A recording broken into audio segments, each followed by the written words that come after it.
Hello there guys, and welcome back to another video on the SEPA channel.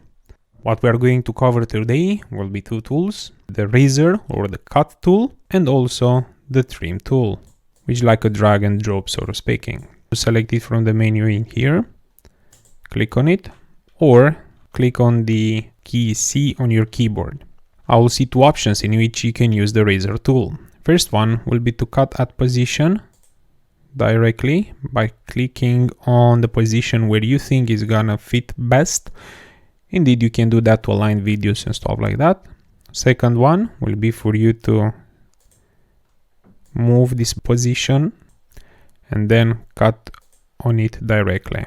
You are going to see the difference when you are actually going to use it. What it's there to keep in mind is the fact that you have two videos that you want to make sure that they are not going to lose the actual position, you know, like music videos and stuff like that.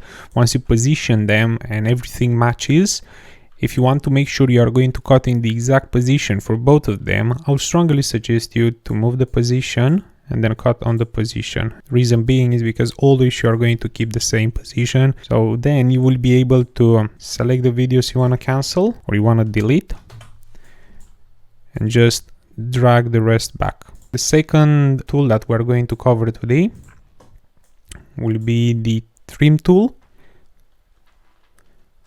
Now imagine you have a full video that you decided to cut some pieces from it.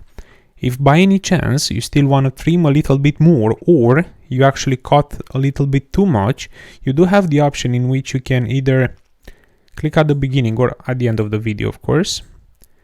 So click at the beginning or at the end of the videos, make sure the arrow is gonna point inside the video and just drag it to the right, and that will trim further. Same thing you can do backwards. If you cut too much, make sure the arrow is gonna point outside the video and drag it to the right, or if you wanna do this at the beginning of the video, just drag it to the left. These are the two tools that we're going to cover today. As I was saying and promised, it's gonna be a short video. I hope this video answered all of your questions. If you do have any tips and tricks that you'd like to find out, or some tools that you don't know where they are, feel free to comment in the section below. Also keep in mind to like, subscribe, share the video, hit the bell. Thanks so much for watching.